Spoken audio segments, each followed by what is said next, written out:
Thus began the siege of Leningrad, a siege that was to last for nearly 17 months. In Leningrad, as everywhere else in Russia, the winter came early that year. A cold, hard winter, the hardest in years. But here, unlike everywhere else in Russia, the winter wasn't an ally, but an enemy. Here, the 10, 20, 30 below zero temperatures could only mean more suffering, more hardship. In the trenches outside the city, trenches of snow and of ice, the defenders stuck firm to their oath, to die if necessary, but not to go backward one more step. And the enemy, in spite of all its efforts, was stopped at the very gates of the city. A city now facing disease, famine, destitution. There was no oil for fuel, no power for the electric lines, but the people defied the elements and trudged the necessary miles to lathe and workbench. The pipes froze, water was shut off, so they dug holes through the streets until they could get to water.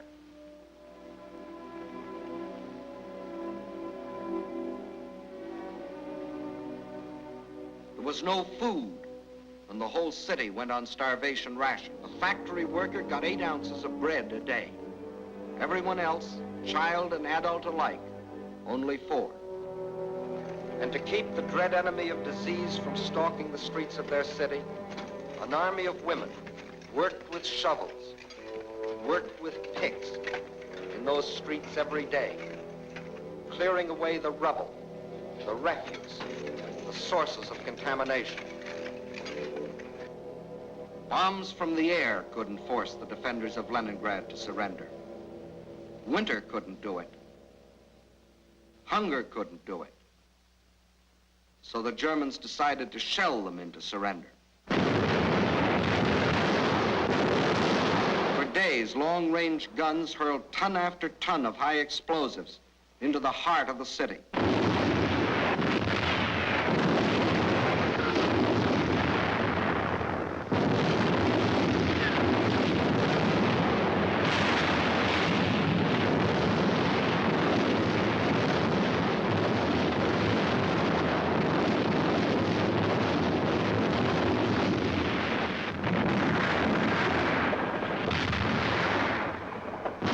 The more the people of Leningrad were shelled, the harder they worked.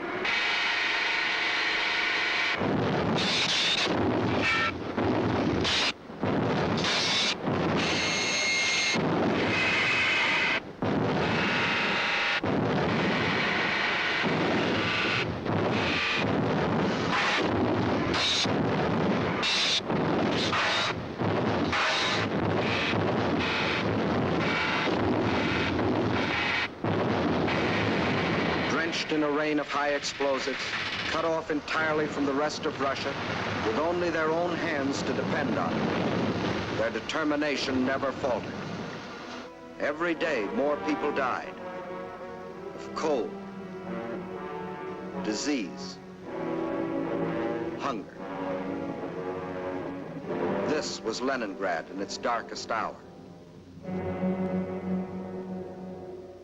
And then a miracle happened. To the west of Leningrad is the Baltic Sea, and to the east and north is Lake Ladoga, 7,000 square miles of inland water. The Finns and the Germans occupied one border of the lake to about this point, and in the south the Germans controlled the lake to here. Between these 2 points was a stretch of lakefront still in Russian hands, but there was nearly 100 miles between this shore and the beleaguered city. 100 miles of what had been open water and was now snow-covered ice.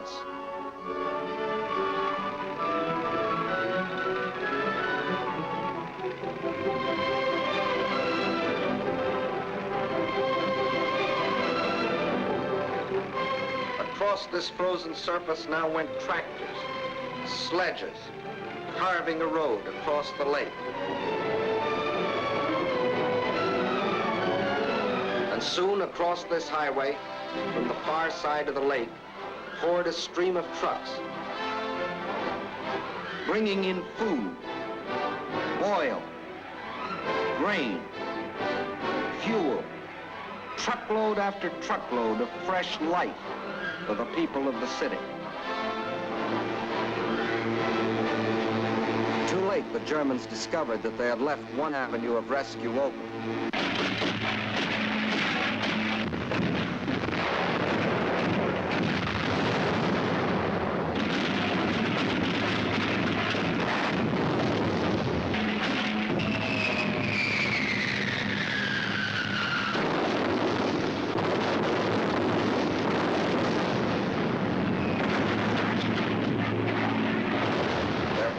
Bombed the road, but the trucks kept rolling, by day and by night. The lake highway remained open, and soon more than trucks would reach the city, for the Russians were now laying a track across the ice.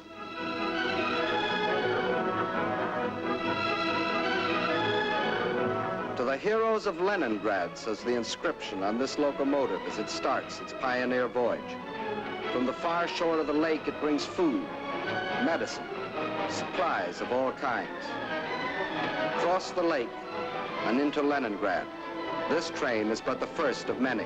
Trains that not only brought in supplies, but that could take out the wounded, the sick women, the half-frozen children. All those that needed better care. All winter long, the lake traffic continued. And all through that terrible winter, the men of the Red Army, outside the city, found the strength not only to defend, but to attack. Time after time, they hurled themselves against the invader, driving him inch by inch back from the city's outskirts.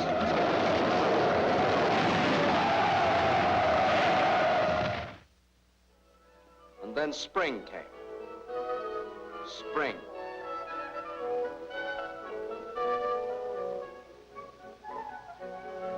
Outside Leningrad, the snows begin to thaw, and German bodies are washed from their icebox graves, mute evidence of Russian tenacity.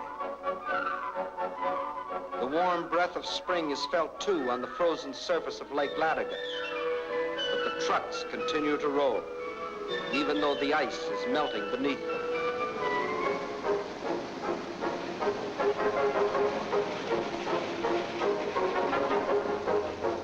Spring, as it invariably does, comes to the city, too.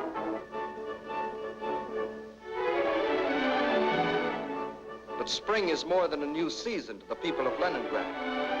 It's a new life. The city begins to breathe again.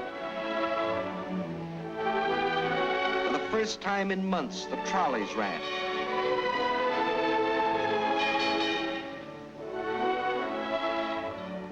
That first day, it seemed that every man and woman and child in the city had to go for a ride.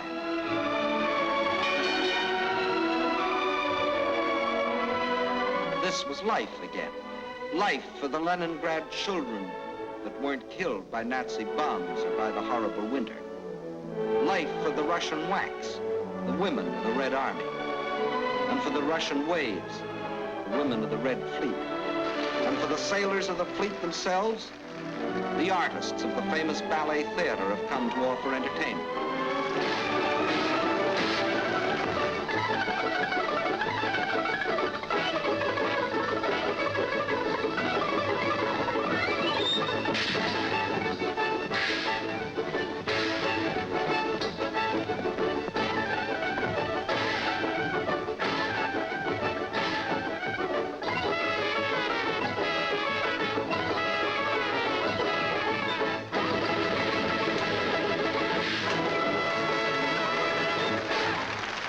Spring is here. Summer is coming. And Leningrad is still free. Although some Germans did finally succeed in getting into the city. But under different circumstances than they had anticipated.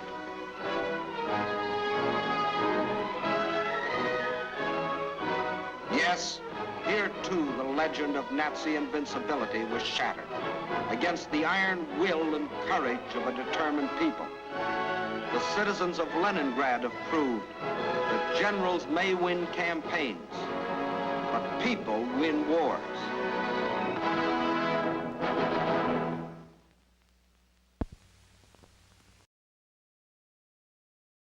And the enemy, in spite of all its efforts, was stopped at the very gates of the city. A city now facing disease, famine, destitution.